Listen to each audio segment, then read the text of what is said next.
Seven Dwarves is so summer 2012, or even more, so December 1937. Today, it's all about 13 dwarves, who are the stars of the much-anticipated Lord of the Rings prequel, The Hobbit, An Unexpected Journey. And if you're wondering if dwarves can really be badass, then I suggest you check out Episode 9, Season 2 of HBO's Game of Thrones, where Peter Dinklage dominates the Battle of the Blackwater. Now, unlike in Snow White, where the seven dwarves were content to mine for diamonds while singing catchy tunes, these dwarves are currently separated from their treasure and pissed off, but that doesn't keep them from also singing. And like the seven dwarves, these 13 dwarves sing their own story, only instead of digging the whole day through, they are eager to claim their long-forgotten gold. Who's taken it? That would be a dragon named Smaug, who's taken over their home, Lonely Mountain, and all its treasure. In the film, Smaug was voiced by Benedict Cumberbatch, and who doesn't like to listen to Benedict Cumberbatch talk? Speaking of British television heartthrobs, the leader of the dwarfs, Thorin Oakenshield, is played by Richard Armitage, who rose to fame on shows like North and South, Robin Hood, and Spooks. Yes, British TV turns out heartthrobs who demand to be taken seriously and succeed on a surprisingly consistent basis.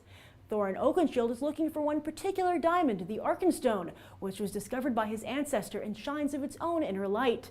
And collector's alert, Thorin Oakenshield's sword is called Orcrist, available for purchase right now. Time to meet the members of Thorin Oakenshield's company of dwarves, the group he assembles to take back their treasure from Smaug. And I must warn you, they don't have easy-to-remember names like Happy, Grumpy, and Doc. However, once you realize this group consists mostly of 5 sets of brothers, all of whose names rhyme, it starts to get a little easier. Let's start with the Hunky Dwarf brothers. Alas, Tolkien gave them the more respectable names of Fili and Kili.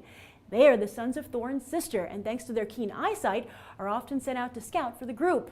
Fili is played by former Young Hercules star Dean O'Gorman. He starred opposite Ryan Gosling, while Kili is played by Aidan Turner, aka the vampire on the BBC's Being Human. Next, Beaufort and Bomber. These two seem to be the comic relief, and both like to eat, only it shows on just one of them. Beaufort is being played by another British television star, James Nesbitt, while Bomber is the first major film role for New Zealand television and voiceover actor Stephen Hunter.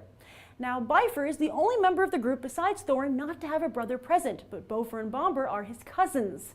And Bifur is very easy to recognize because he's got an orc axe stuck in his head. Sadly, that's given this usually gentle toy maker an insanely violent streak. Another side effect is that he can only speak Dwarvish, but that won't be a problem for real Lord of the Rings fans, right? Bifur is played by another New Zealand television actor, William Kersher.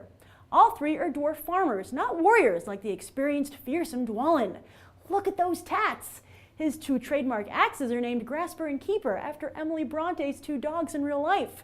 That was Scottish actor Graham McTavish's idea, a veteran of movies, television, and video games. Dwalin's brother is named Balin. He has as much experience only as a war advisor rather than someone on the battlefield.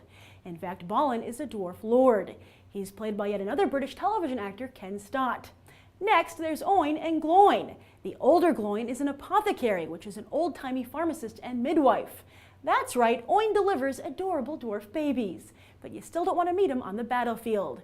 Oin might not always get along with his younger brother Gloin, but then the buck stops with Gloin, literally, as Gloin is the dwarf who has bankrolled this whole expedition. These 2 are portrayed by 2 more accomplished New Zealand actors, John Callan and Peter Hambleton. Finally, we have a set of triplets. Meet Dori, Nori, and Ori. Thorin calls Dori the strongest member of the company, but his brothers would just call him Bossy. Then again, Dori would argue his brothers, especially the puckish Ori, need to be looked after. And that's all 13 dwarves. 13. Isn't that some kind of unlucky number? There must be dark days ahead for our brave little warriors.